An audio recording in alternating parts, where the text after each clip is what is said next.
So, hi geniuses, I see that you're back for more. In this part of the, in this video, we're going to talk about the speaking part of the exam. Now, the speaking part of the exam is, I would say, of average difficulty. So it comprises three separate parts. In the first part, the examiner is going to ask you a few, we call them, let's say, personal questions. So, for example, where are you from? Where do you live? Do you work or do you study? Those questions are always asked because they want to break the ice and make you feel a bit more comfortable, and you have to loosen up a little bit. After that, the examiner is going to go on to some other topics and ask a few questions. For example, chocolate, or maybe it's a topic on beaches, or for example, what do you do in your free time? Now, be very, very, very careful. When at the beginning the examiner is asking you these personal questions, that's actually a term I don't like, because people think that they just need to answer these questions because the examiner is interested in finding out about their activities every day. That's not the point. The point is that they're asking you about something personal because the examiner wants to make you feel comfortable and that you can feel more easily, let's say you can find more easily ideas to talk about. So for example, if they ask you what your favorite color is, don't answer, it's blue, because I like it. Believe me, in my examining days, I saw a lot of students answering in that way. What I'm expecting to hear as an examiner is, actually, it's blue.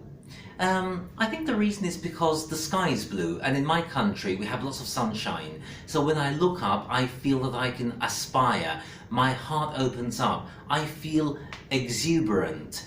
Now, I understand that you may not have sometimes this vocabulary. That doesn't matter. What matters is that you're fluent with very everyday things, that you can speak more. So even if you don't have very good vocabulary, remember the number one piece of advice here. Talk without stopping, even if that is in very simple and short sentences. Talk, however. So let's go into the second part of the exam. Let's have a sit down. Sit down here with me and listen carefully to what you need to do in the second part of the exam. Now, the second part, the examiner gives you a topic and you have 2 minutes to answer it. They'll give you 1 minute in order to prepare the answer, so you can make some notes because they give you always some paper and a pencil, and you can jot down some notes very quickly, but then you have to talk about it for 2 minutes. If you talk about it for a minute or a minute and a half and you stop, the examiner will probably look at you and maybe gesture or make some sort of a facial expression for you to continue. You've got to talk for 2 minutes. Okay, so find examples. Explain some ideas that you're giving. If it's a story, let's say the 2-minute topic might be, tell me about a day that you went out and something unexpected happened. Build a story in the 1 minute you have to think about what you're going to say. So I always tell my students to think a little bit of as if they're making a film. What's the beginning? What's the middle? And what's the end? So what happened before the actual event? What was the event? How did it make you feel? And what happened afterwards? Now, the most important thing that you need to remember here is, how did it make you feel? If you ask yourself this question whenever you feel blocked and you don't know what to say, you'll see that you'll have so many more things to say. Always ask yourself, how did I feel? So at that point you can say, or I felt like this, or very excited, because. Always go into the because. Find tricks so that you can talk more. Now, in the third part, you're going to be asked a series of questions on the topic that you had to answer in the 2-minute part of the exam. So, for example, if it was about an unexpected event, in the third part of the exam, the examiner is going to go into questions about the unexpected generally in life. At the beginning, the examiner is going to ask you maybe something a little easy. Do you like surprises? When would you organize surprises for somebody that you love?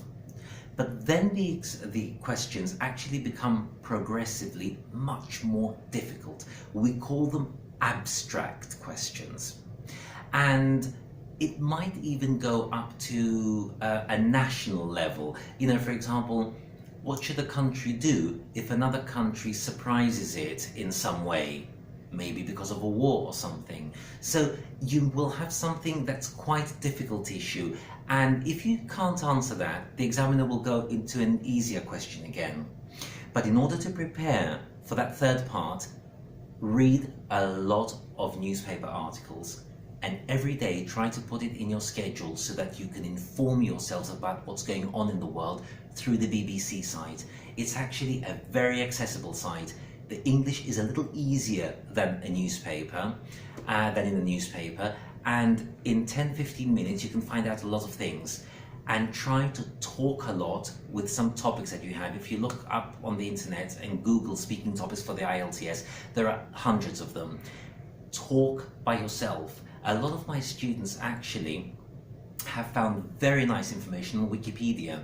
They take out sentences, make a note in one of their books. I'm very, very strict that all of my students have a vocabulary notebook, because everything they find, words, phrases, even little paragraphs that they like, I want them to move them in there, and then I want them to use them when they're talking. So if they have them, let's say if this is their notebook, and they've written down very interesting phrases or paragraphs, they can look at them the minute that they're talking and use them. And gradually, through practice, they'll be able to say things without looking into their notes for help. Now, something that's also common with the writing is the different topics that they ask is usually around leisure time, education, technology, the films, having dinner out, that sort of thing. So those are some topics that you might want to go into and research, okay? Remember, talk to yourselves. Success will come.